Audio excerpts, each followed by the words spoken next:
Bonjour à tous, bienvenue dans cette nouvelle vidéo où on va parler de la bétaïne. Si c'est un supplément que tu n'as jamais entendu parler, eh ben, tu pourras plus le dire après avoir regardé cette vidéo.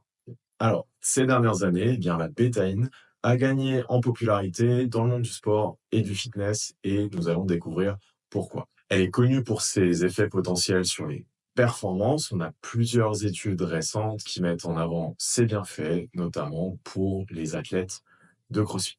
Alors, la bétaïne pourrait-elle être un atout dans ta supplémentation à mettre en place? Eh bien, on va voir ensemble ce qu'elle peut apporter dans cette vidéo. Tout d'abord, qu'est-ce que la bétaïne? Eh bien, la bétaïne ou triméthylglycine est un composé naturel présent dans la betterave sucrière, le blé, les épinards et même les crevettes.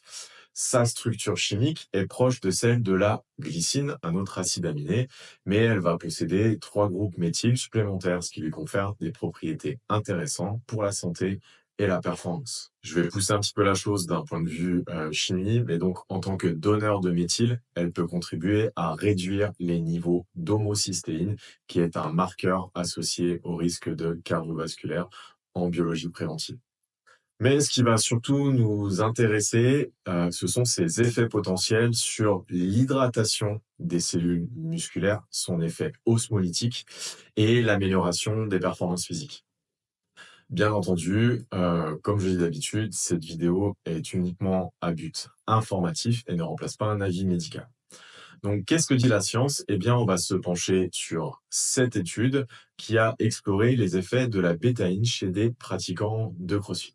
Dans cet essai croisé randomisé, on a 43 hommes pratiquant le CrossFit qui ont pris un supplément de bétaïne, 2,5 ou 5 grammes par jour, ou un placebo sur une période de 3 semaines. Ils ont ensuite été évalués sur plusieurs critères.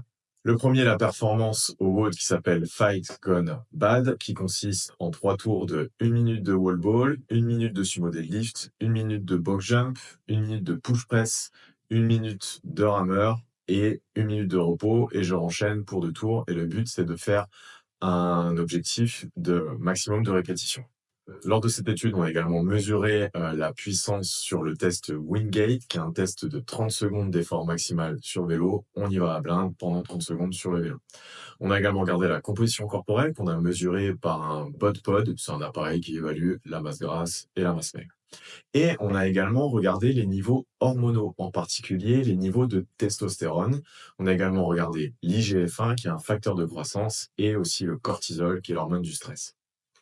Que nous donnent les résultats de cette étude? Eh bien, cette étude montre que la bétaïne a significativement amélioré le nombre total de répétitions lors du WOD, avec une hausse moyenne de 7,2%, soit environ 18,2 répétitions de plus par athlète pour les athlètes qui avaient consommé de la bétaïne par rapport à ceux qui avaient consommé le placebo. C'est quand même 18 répétitions en plus, c'est important. Ces gains en endurance musculaire, particulièrement sous un stress métabolique intenses peuvent être un vrai atout pour les crossfitters où la répétition d'efforts à haute intensité est cruciale. Par contre, l'étude n'a relevé aucune amélioration significative lors du test Wingate sur vélo. Vous vous souvenez, 30 secondes au max sur le vélo, ce qui suggère que la bétaïne n'a pas d'effet majeur sur la puissance pure.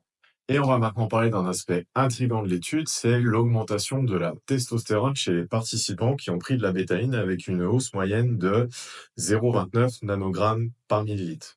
Bien que cela soit prometteur, il faut noter que chez des hommes en bonne santé ayant des niveaux de testostérone normaux, donc des niveaux physiologiques, une augmentation toujours dans les limites physiologiques ne garantit pas nécessairement des gains musculaires significatifs.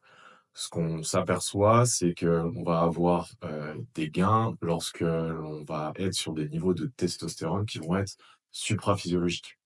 Comment ça se fait que la testostérone augmente un petit peu? Eh bien, certains chercheurs pensent que la bétaïne pourrait avoir un effet protecteur contre le stress oxydatif sur les tissus testiculaires, comme observé dans des études sur des animaux, ce qui pourrait expliquer cette augmentation hormonale. Mais des études supplémentaires sur des humains vont être nécessaires pour vraiment comprendre et clarifier ce mécanisme. Alors pour finir, est-ce que la bétaïne, c'est vraiment efficace? Je vous présente un petit résumé des résultats de l'étude. À mon sens, ça semble être un supplément prometteur pour améliorer l'endurance musculaire et la performance lors d'exercices répétés à haute intensité, comme lors d'un WOD de CrossFit. En revanche, son impact sur la puissance maximale ou sur les gains de masse musculaire via une augmentation de la testostérone reste limité, puisque on va augmenter la testostérone un petit peu, juste dans des augmentations qui vont rester physiologiques. Si tu cherches à optimiser tes performances lors de circuits intenses comme sur ce type de WOD, ou même d'autres WOD à haute intensité, eh bien la bétaïne pourrait être un bon choix. Si tu souhaites tester la bétaïne, on va être sur un dosage typique d'environ 2,5 grammes divisé en 2 prises. Et comme pour la créatine, eh bien, la bétaïne doit s'accumuler dans ton organisme, donc le moment précis de la prise n'est absolument pas important.